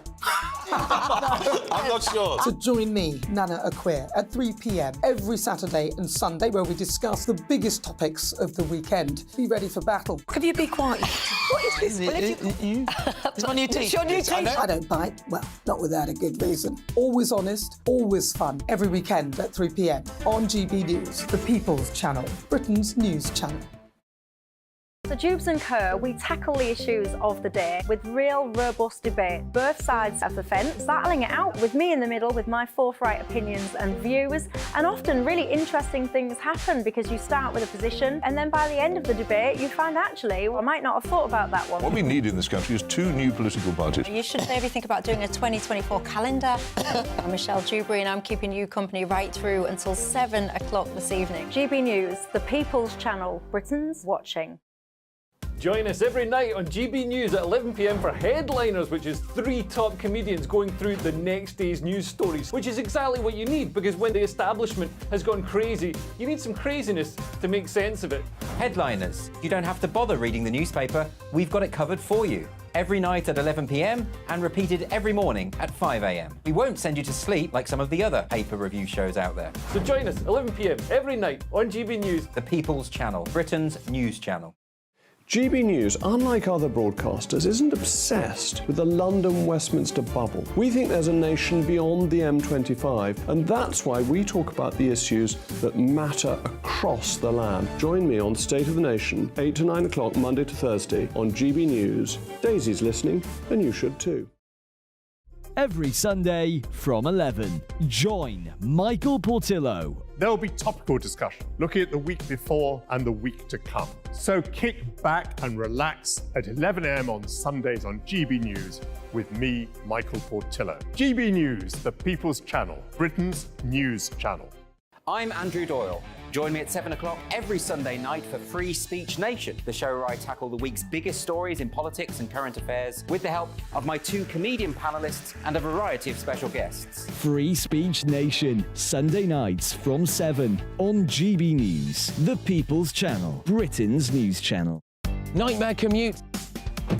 Kick it up a gear with me, Patrick Christie's, at drive time, 3 till 6 p.m, Monday to Friday on GB News Radio. You can listen online and on DAB+, on the smart speaker app, and on the GB News app. And if you've got an Alexa, all you have to say is, Alexa, play GB News. We're also on TuneIn and the Radio Player apps. From the school run to rush hour, get revved up with me, Patrick Christie's, on GB News and GB News Radio.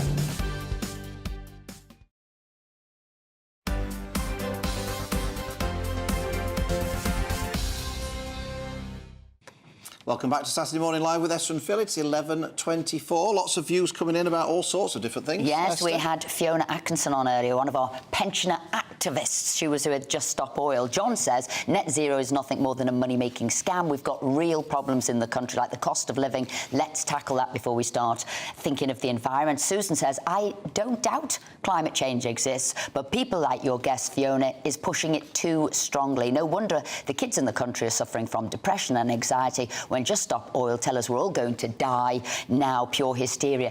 That's right. It's the timeline they're pushing and this hysteria. But Jane says, well, you can't deny, at least they have passion. Well, Martin's actually contacted us about the most important matter of the day. Esther, I really like your dress. Oh. It goes well with Phil's tie. The colours work really nicely together. Well, he watches every Saturday for our dress tie combination. This is a morning dilemma when we get ready. Which tie goes? Does this go with your outfit or not? And we stumbled across this one. I said, I think that goes. So thank you very much indeed that it was noticed. It was noticed. By the way, Matthew noticed my new haircut. You didn't. No. See, noticed. In trouble. I've been the right pasting today. Professor Carl Hennigan. We'll move on to him because he's all right. He'll have noticed. He'll have noticed. Professor Carl Hennigan was one of the most vocal critics of the government's lockdown policy during the pandemic. Yes, and the Professor for Evidence-Based Medicine at Oxford University is also a practising GP. He faced plenty of abuse as a result. Yeah, he got a taste of some of the abuse this week that he had faced at the COVID inquiry, and Carl Hennigan joins us now. So, Carl, when you went into the inquiry, obviously all prepared, Yes, you're a professor of evidence-based medicine, NHS doctor for 23 years, qualified GP, and an NHS honorary academic. So lots in your CV there. Were you expecting the tone with which the questions were aimed at you and the questions that were asked of you? No, not at all. I you know, sometimes in life you get ambushed, and that's what happened. Minutes before we went in, they produced other documents and said, this is where we're going to go. We're going to ask you about these issues. I'd prepared a full statement, which we was going to talk about things like the care homes. And I am one of the only people, I think, who has experience, like you said, of going into care homes and can look at the evidence. All of that was not talked about. And what happened is it seemed to be a discussion about my credibility, trying to undermine me. And this is from outside. I'm getting huge amount of messages from people saying, actually, I was treated very differently to other people. And in doing so, I've come out of the meeting, and I don't think we got to a point where we tried to learn lessons. What's happened here, it was almost an attempt to dismiss me and undermine my credibility in a way that actually doesn't help us learn the lessons of the coronavirus pandemic. I mean, many people say that when they draw a contrast between the way that they interrogated you and the sort of a bit softer approach to Professor John Edmonds, the SAGE modeller. I mean, did you leave there thinking that you've now got a fair idea of what the conclusions of this inquiry is going to be, or do you think that they were just asking, you know, challenging questions because that's what they're there to do? Look, I have no problem with being asked difficult questions and being in a situation where it's adversarial. I've given expert evidence in legal cases, and I'm well aware of what happened. But when you take a specific line, what's happening now is from outside, everybody's now looking and coming to me and saying, this inquiry has an agenda. It seems to have already made its mind up. I'm the only person who seems to be speaking from the other side. There are many more other witnesses who could come forward and speak and give oral evidence, but they've all been sidelined. And in doing so, what it looks like is they've come to conclusions and then they have an agenda. And in that agenda, it sidelines certain people or ideas. And I say this is crucial because it's supposed to be an independent inquiry that there's to learn lessons. I think we need to get the diaries, get the WhatsApp messages, get them all published and get those issues out of the way because it's like gotcha moments, it's sleaze, and get back to the important issues. What can we do in care homes? What can we learn in care homes? And when people are insulting and denigrating people, they're just unprofessional. And in doing that, this sort of language, the way they're operating, is unacceptable. Carl, Professor Edmonds said that he thought if the lockdown should have started earlier, and I think I'm right in saying he said that it might have saved 20 to 25,000 more lives if the lockdown had happened as early as he'd recommended. What did you make of that evidence? And I mean, did he have in mind a particular country that he thought had got it right? I think, look, there's a history here of getting it wrong with the modelers, and Edmonds was on about the Omicron wave. He got it wrong then, he got it wrong in the beginning.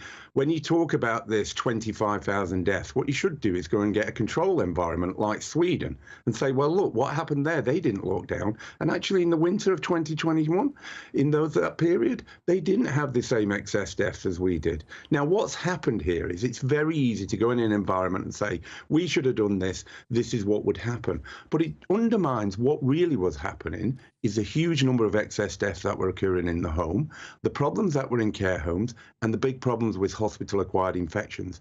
That's what I wanted to talk about and bring my experience and expertise to the inquiry, whereas mathematicians know very little or anything about these issues.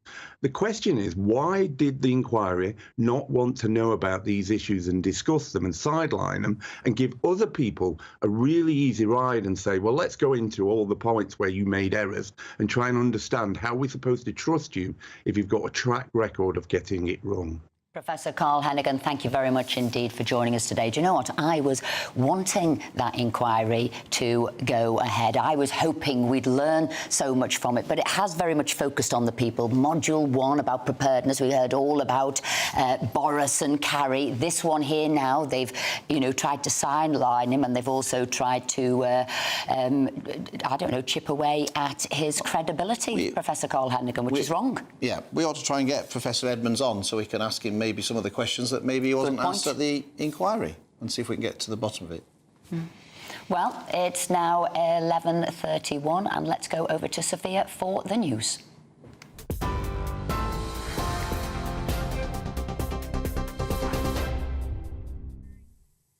It's 11:30 in the GB newsroom. I'm Sophia Wensler. Aid has started flowing into Gaza, with the Rafah crossing opening this first time in 2 weeks. Trucks carrying supplies have been entering the strip and more are now waiting to cross the border. Israel bombarded the territory and imposed a blockade, preventing the delivery of food, water and fuel after the Hamas terror attack on October the 7th. The group says today's delivery won't be enough to change the catastrophic medical conditions in Gaza. The Foreign Secretary is in Egypt for a summit to discuss the escalating war between Israel and Hamas. James Cleverly is expected to tell the peace conference more needs to be done to allow humanitarian relief into Gaza, and that today's delivery can't be a one-off. Meanwhile, Israel's Prime Minister has vowed to continue to fight until all hostages being held by Hamas are freed. It's after 2 American citizens, Judith Raanan and her 17-year-old daughter Natalie, were released yesterday. Hamas says the decision was made on humanitarian grounds and was secured after an agreement with the Qatari government. In the UK, Storm Babette continues to pose a risk to life across some areas of the country. A red weather warning issued for parts of Aberdeenshire and Angus is due to end at 6 p.m. this evening. An amber warning for rain is in place across parts of England, with the Environmental Agency issuing 3 severe flood warnings in Derbyshire. And you can get more on all those stories by visiting our website, gbnews.com.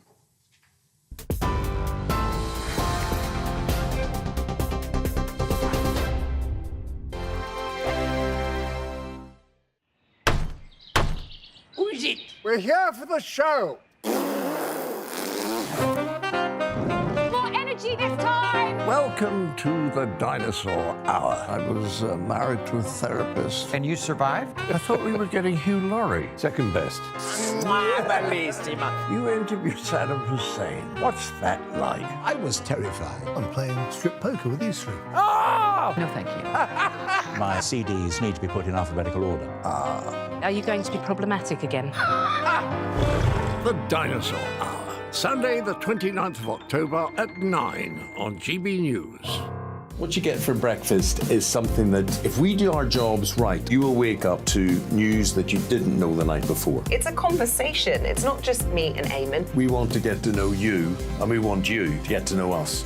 From 6 is Breakfast with Eamon and Isabel. Monday to Thursdays on GB News. Britain's news channel. People in Britain, they love free speech, but they also love fair play. I don't care if I'm speaking somebody from a trade union, from the Labour Party, somebody from the SNP. And I think the viewers like to see that actually we can challenge one another, but in a positive way. We think we ask the questions that people want to ask, and often we ask the questions that we wanted to ask in Parliament but never got the chance to ask. So join us every Saturday, 10 a.m. till noon on GB News, Britain's news channel. Nightmare commute. Kick it up a gear with me, Patrick Christie's, at drive time, 3 till 6 p.m, Monday to Friday on GB News Radio. You can listen online and on DAB+, on the smart speaker app and on the GB News app. And if you've got an Alexa, all you have to say is, Alexa, play GB News. We're also on TuneIn and the Radio Player apps. From the school run to rush hour, get revved up with me, Patrick Christie's, on GB News and GB News Radio. Tired of the usual focus-tested, pre-prepared Westminster runaround? Well, so am I. So you want higher taxes? Is your department to blame for this? Are you rethinking this policy? Every Sunday at 9:30, I'll be sitting down with those in power to get the truth about the issues affecting you. Let's be honest, we've known about the cost pressures of this project for years, not months. That's the Camilla Tominey Show, a politics show with personality. On GB News, the People's Channel, Britain's news channel. Now then, Lee Anderson here. Join me on GB News on my show, The Real World, every Friday at 7 p.m. I'm not eating bloody cat. Are you Delicious. mental? Put in your mouth. OK, here comes a train. Reminds me of the scene in Singing in the Rain. Adam, is that a good one? Join me at 7 on GB News, Britain's news channel. When the news happens, it happens here. And really important breaking news. Breaking news this morning. On TV, radio and online, the news starts here on Britain's Newsroom. All the biggest stories and the answers that you need from across the UK and beyond. Join Britain's Newsroom from 9:30 on GB News. The People's Channel, Britain's news channel. GB News, unlike other broadcasters, isn't obsessed with the London-Westminster bubble. We think there's a nation beyond the M25, and that's why we talk about the issues that matter across the land. Join me on State of the Nation, 8 to 9 o'clock, Monday to Thursday, on GB News. Daisy's listening, and you should too.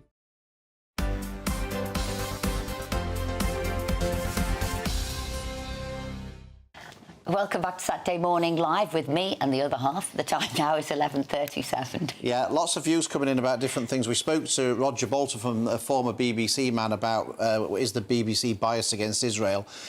Pretty unanimous views from our viewers. Peter says the BBC are totally biased against Israel and have become increasingly left-wing in the last decade. Clive agrees, absolutely biased. I complained to the BBC about it and received a generic response claiming reporting is difficult.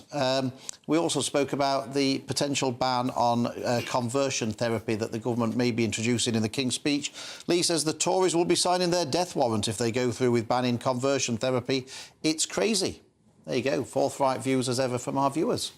Anyway, this week, Channel 4 launched a new show about model railways called The Little Trains and Big Names. The four-part series will see the well-known music producer and writer Pete Waterman delve into model railways with famous guests such as James May and Jules Holland. The idea for the series came from Pete's lifelong fascination with railways as he explores a wonderful world of miniature rail models. Well, we're pleased to have Pete joining us now. Pete, thanks ever so much for your time this morning. I watched your first show, which was great, with Jules Holland earlier this week. Absolutely fantastic. I was sat next to you. Yeah. How and why did you become such a model railway enthusiast? Well, I had my first train set in 1949, so I've been model railway fan all my life. It's just something you do, you know. Once you've got a passion for model railways, you never lose it. Now, I have to be honest, I didn't know what the programme was going to be like. I was thinking, oh, my goodness, is this going to be like watching paint dry? What was it like? Have to say, I was fascinated. And what I couldn't get over was it was Jules Holland, and he'd created this unbelievable railway set. But the best bit, and you'll have to tell me who the people are, he'd got his famous showbiz friends to come and open parts of it, like Dawn French. Yeah, and Bernie Eccleston I thought was funny, opening his Formula One layout. And Rod Stewart had been there. It's an amazing, you know, I mean, Jules lives in his old converted castle, and, you know, to go in there and see a model railway is quite amazing. How did the series come about then, Pete? How did you decide to do it? Win over the producers. Yeah, exactly. Well, I about 3 years ago, I started with the Dean of Chester, a very big model railway, which is in the cathedral every summer for 7 weeks for youngsters while they're on holiday. And it's taken on such an amazing... I mean, this year we had about 65,000 visitors. So I was fascinated that people are so interested in modelling that I went to Channel 4 and said, look, you know, there's all these famous people. I mean... Even Herring Goering had a model railway, for God's sake, you know. So, you know, Frank Sinatra, it's just amazing how many people, I mean, you go, why? Why? I mean, what makes people want to, you know, get so passionate about, you know, trees, for instance, they're passionate about it. So go on, who was your favourite celeb? What was your favourite model railway? I mean, Jules Holland takes some beating there. Oh, without a question, Eddie Izzard. Eddie Izzard's layout really shocked me. It made me walk away, and I talked to the channel and said, you know, this is really quite amazing because it's really got me thinking. And so that shaped the whole way we presented the programme because it asked lots of questions, and I've never seen a layout like it. I won't spoil it. Go on, give us an example. Like what? It's got trains, it's got tunnels, it's got countryside. What did his have? No. It's 1940. on the beaches in Bexhill-on-Sea in a snow, December, waiting for the invasion. And it just, you look at this and it's so accurate, you go, who's kidding who here? The Germans have just overrun Czechoslovakia, Poland, France, Belgium, Holland, and we've got barbed wire up on the front in Bexhill-on-Sea thinking we're going to stop them. You've got Spike Milligan up on a hill showing shells at them. Who's kidding who here? Well, Pete, we think it's fantastic. We hope the rest of the series goes well. We've got a mutual friend in John Ryan, the former chairman of Doncaster Rovers Football Club, who's got a fantastic model railway set himself. And that's on Cheshire. Yeah, based exactly. On Cheshire. So we will enjoy watching the rest of the series. Good luck with it, and thanks for joining us this morning. But you know what? It was the actual attention to detail I couldn't get over. Amazing. The houses, the cars, and they've all picked a year in time, haven't they? His was his just after the war or something, Jules Holland's. Yeah. Well, he's got different things. He'd got a European bit. He'd got different sections of the thing. It was fantastic. Anyway, we could talk about this forever ourselves. Anyway, the Alliance for Responsible Citizenship is a new group of political, business and cultural leaders. It aims to reinvigorate public debate and society generally with a new vision that rejects the fatalism and sense of permanent crisis that we seem to get a lot these days. The group's first conference will be taking place next week at the O2 in London, and tickets have already sold out. One person who'll definitely be there is Baroness Philippa Stroud, who joins us now. So, yes, you're not coming on the show to plug the event to sell tickets. They've all way gone. But I'm intrigued to know who you've got coming and what is it that you do want to galvanise, because you're quite right, everybody is feeling a bit fatalistic. Is that it? Is this where society's come to? Is this it about politics? So what are you hoping to change? Good morning, Esther and Phil. Thank you so much. This is really an incredible movement of people who are coming together and who are saying, do you know what? We need a more hope-filled story. So much of what we hear is about declinism, permacrisis, polycrisis. We've even heard it this morning, crisis. But actually, we as human beings have extraordinary potential for ingenuity, creativity and peacemaking. And this is a conference that's gathering leaders from around the world. We have 1,500 delegates coming. We have an extraordinary community from Australia, 3 ex-prime ministers, half the Australian cabinet, 2 congressional delegations from the US, 400 from Europe are coming, 400 from the UK are coming. I mean, this is going to be a place to be to discuss a hope-filled narrative for the future. Now, Philippa, people will hear all these sort of famous politicians from the UK, from Australia, from the US, and say, well, look, this sounds like a gathering of the great and the good from around the world. And what they might think of straight away is this supposed to be a rival to the World Economic Forum? Is this an alternative to that, where they get the great and the good around the world to discuss important issues? So one of the key differences between us and the World Economic Forum is that we profoundly believe that change comes from the bottom up. Change comes from taking responsibility, that individuals should be free to be responsible for what you and I should be responsible for, that our families should be free to be responsible for what we want to take responsibility for. And as we do that, our communities strengthen. And then that frees the government up to take the decisions that only they can take. But this is, profoundly based on individuals and families being able to be free to go about their business and to live well and to serve their communities well and to build well. I think music to a lot of people's ears there, that it's about the individual, the communities, the family structure, and them coming up with solutions. Well, you've already filled me with hope, and that's what you're looking to do, Philippa Stroud. Thank you so much indeed for joining us this morning. Now, for a showbiz and sports roundup, we're joined as ever by showbiz reporter Hayley Palmer and sports broadcaster and journalist Aidan McGee. Aidan, we're going to have to start with you this week because this is an absolute magical day of sport as far as I'm concerned. Merseyside derby, Chelsea against Arsenal, Rugby World Cup, semi-final. He thinks it's Christmas Day. Oh, terrific. Racing at Ascot, it's Champions Day. Frankie Dettori's swan song as a jockey in the country. I mean, what... And who's doing the sport here? Me or What are you most looking forward to? I think I'm actually looking forward to the rugby tonight, semi-final. It's difficult to know, Phil, exactly where England are at the moment because they've had 5 consecutive matches. They've won them all, and yes, you can only beat what's in front of you. But they haven't actually played... You were slagging them off at the start of the tournament. I know I was. I know, and rightly so. They were absolutely useless. But now, listen, they may still be useless. This is the point. We don't know where they are because they haven't played anyone who's any good. They played Chile, they played Fiji. That wasn't a bad opponent. They lost them at Twickenham in August, of course. Argentina in the first game, they won with 14 men. Tonight is the real acid test of how far they've come. It's not just that, because if they get past there, they're, of course, in the final where they'll have to beat New Zealand, who won last night against Argentina 44-6. So, listen, they've got big-name players. We interviewed Lewis Moody this morning. He thinks they've got a puncher's chance.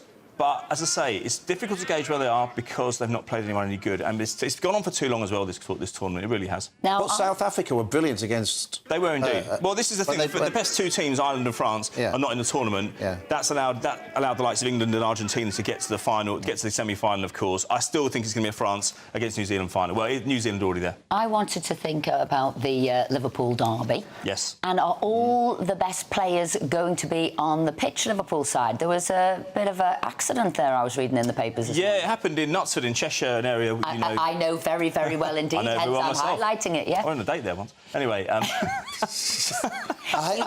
went on a date there once, maybe he went on one date and it was there. No, I think once was doing a lot of lifting there, to be honest. Obviously, she wasn't that keen on you, Aidan. No, maybe not. I don't want to go there. Anyway, go on. Look, it's very could have been a tragic accident yesterday. Trent Alexander-Arnold, the Liverpool player, was involved in a crash. A pylon, electricity pylon, as a result of the storms that have been going on, fell into the road and missed him by just a few feet. He's OK. We're not sure if he's going to take part today, of course. And then Andy Robertson as well. He's going to have surgery. He suffered an injury for playing for Scotland earlier in the week, and he's going to be out for a period of time. So they're going to be players missing. I still take Liverpool to win quite comfortably, though. Everton haven't won there. Well, they won there 3 years ago when there's no fans in the building. But prior to that, they'd not won there since 1999. But Hayley, I'm a celebrity. Yes. Good news, because in the rugby there was an advert and I was like, here we go, I'm a Celebrity's coming back. And that is the best news that I could wish for myself, not for Phil. You were watching the rugby? I was watching the rugby, a little bit of it. And yeah, the little advert came on, the little teaser. Anyway, so it's coming back a couple of weeks away. Names yet we don't know, but I have heard that Fred, the host from First Dates, that they want him on there because they said that the ladies will like him. Mm-hmm. So he could go down well. But yes, they've got a new retreat. So I don't know what that means because usually they make it all nice. Is he a chef as well? No, he's not the chef, but he meets and greets No, but I think he is. Isn't he a chef as well? I think so. Or he's owned restaurants. I think he could. Well, what I meant is he serves a double purpose. Not only is he there getting the tokens to get the food, he could actually rustle it up. Absolutely. So yeah, there we go. So yes, Ant and Dec, I'm really excited to bring it back. And yeah, they've got this new retreat, which I don't know what that means because it sounds glamorous, but usually, come on, they've got to get their hands dirty, they've got to get stuck in. Would you do it if you were asked? That's my question as well. Listen, I can't do camping. I can't even go camping for one night. I can only do a 5-star but you look hotel. great in a swimsuit and all of that, so you could definitely do it. Yeah, I'll take that, but I could do the shower scene like mine in class. Would you do it? I was asked tentatively to do another show, similar show, not telling you, about 5-6 years ago, and I turned it down because my current employers wouldn't release me. Crime Watch, was it? Phil, would you do it? Phil would do it, yeah. No. Jungle, would you do it? I wouldn't do it. Nothing about that. Not because of the Matt Hancock and Nadine Dorries experience. It's because I'm petrified of snakes. I'm petrified of heights. I'm not that keen on water. I mean, it's like not keen on water. It's like the world. It's like my world's worst night. I wouldn't do it for all the tea in China. I do sort of little treats, like my little snacks. You can't have any of those, can you? No. Just but if you win, you get a few quid if you win, though, don't you? Yeah, but not much these days. No, they pay you to go on, don't they? Oh, yeah, I want the money. I don't know if you win anything. Oh, okay, they pay you to go on. I might have a word with the producers. I think you'd be cracking on that show if you hate all those things. They couldn't afford me. They couldn't afford me because there isn't enough money in the world that would persuade me to go on. Honestly. We'll see. We'll test it. I'll interested to see if they can. I think everyone's got a price. Is that your? Absolutely. I know you have. Anyway, speaking of price, Madonna, what a goddess she is. She's been on Celebration Tour, just coming to an end. And she is just the best performer, isn't she? When you see her, she's not sitting down the whole time. She's physically moving the whole time. I didn't think that, you see. Did you? know. Because on Instagram, everybody videos it when they're on it. Nobody goes to watch a music festival or anything. They're all watching it through the camera and videoing it. I thought she looked a bit ropey myself. Oh, she's 65. Come on, Esther. She was a bit No. She is 65. Name me another 65-year-old that can move like that. Cher was always Cher was brilliant. Tina Turner. It's like what have the Romans ever done for us? Anyway, she's doing Glastonbury. She's going to be headlining Glastonbury next year when they're in talks for it. So that's amazing. I mean, maybe it was her outfits, but they were all a bit clunky, weren't they? They sort of didn't. But she spent more time. She's got it. She can move. She spent more time changing her outfit than singing. Yeah, but she's Madonna. You used to be a dance teacher. What do you think of her moves? She's got it. She's got stamina. She can go for it. I'm more of a Beyonce fan. I thought Beyonce was unbelievable. Oh, yeah, she's next level. Yeah, there you go. She's the next level. She was, like, level down. So we've got Cher, we've got Beyonce. I'll just go. Any more sport that you wanted to throw in the mix? See. Yeah, we've got the as Phil mentioned earlier on, the racing at Ascot with Frankie Dettori's last ride on Champions Day, a few horses he's running. And he said he was retiring earlier in the year at 52. It looks like now he's going to go to the States and have a bit of a spell over there, probably earn a bit of money. But I don't think we'll see him on these shores anytime soon, so today's the last time to savour him. And, of course, Ascot's his big place because it was where he rode 7 winners in one day. The only jockey who did hell of an achievement. His magnificent And a huge character as well to lead. Yeah, he's great. Yeah, we're a fan, aren't we? Oh, brilliant guy. Brilliant and like you said, I don't know how easy it is for him to give up. So I'm going to retire, I'm going to retire. But actually, he loves horses, he loves racing. The relationship with his dad is curious as well. It was another jockey, wasn't he? So that was... But if you're a flat jockey, you've got to diet. So, I mean, you'd want to give up, wouldn't you? So you could start having a few slap-up meals all the time. First impressions you were going to talk about, Yes, I want to talk about Take That, because Howard Donald admitted that he thought that bandmate Jason Orange was intimidating at first. And I thought that's actually really interesting, because sometimes you can get the wrong impression of people, can't you? Aidan. No. I thought I was a nice bloke. No, I didn't. I thought you were really arrogant. That's out of order, that. I was shocked there. No, but anyway... Just to say, we are actually on air at the moment. It's not a rehearsal or anything, we are. You can get the wrong impression of me, because where I'm 6 foot and a lion, but I'm not really, I'm just a little pussycat. 6 foot and a lion? Yeah, like you give a different impression to what you are. So first impression. So basically, he was frightened of Jason. What was he? What was he? He was intimidated by him because he was a really good dancer. And sometimes you've got a talent, you're thinking, oh my God, you put them on a pedestal. But actually, everyone's a human being. We've all got feelings, even Aidan. And intimidated by anybody, Aidan? Sharks. Not another human being? No, not Hayley, a human being, no. Intimidated by... Occasionally Hayley, but no, not often. Anyway, thank you as ever, both of you, for that. Very entertaining as always. That's it from us. I can't believe it. Show, The show over. We'll be back 10 o'clock next Saturday, so you won't want to miss that. No, and up next is GB News Saturday with the fantastic Pip Thompson. You certainly won't want to miss that, so stay with us to watch her. Hello there, welcome to your latest GB News weather forecast. I'm Craig Snell. Well, looking ahead to the rest of the day, the heavy rain across Scotland will finally begin to ease. Elsewhere, we have some thundery showers across the south, and it's all courtesy of this area of low pressure. It's been across the UK over the last few days, and unfortunately, still not going anywhere far anytime soon. So as we go into this afternoon, western parts of the country a little bit dry with some spells of sunshine, but we've still got this heavy rain across Scotland. It will slowly spread its way a little bit further northwards, but we do have amber and red warnings in force right throughout the afternoon. As I mentioned, risk of a few thundery showers, especially down towards the southeastern corner, and for most of us, temperatures around where they should be for the time of year. Into this evening, that heavy rain will finally begin to clear the mainland of Scotland, and that will set us up really for a much drier night right across the board. Still the risk of a few outbreaks of rain, maybe along the south coast of England, for example, but under the clearer skies inland, a chillier night then of late could see lows falling into mid-single figures. So we start Sunday off on a much brighter note, and it will be a dry day. Certainly a day to take stock if you have unfortunately seen some flooding over recent days. Best of the sunshine will be out towards the eastern half of the UK. Out towards the west we will see a few showers around, but certainly much lighter and fewer than they have been. And temperatures for most of us around where they should be for the time of year. I think the most exciting bit for me is talking to ordinary people. People who I think are ignored often by the major news channels We're going to give news they want to hear. There's a voice there that needs to be heard. I think there's a chance here for a diversity of opinion to be expressed, which you don't find elsewhere. It's really exciting. We don't hold back. We're free to say how decisions that are taken here affect us all around the country. Only on GB News, the People's Channel, Britain's news channel. There's only 3 people you can trust in life. Your doctor, your lawyer, and your nana.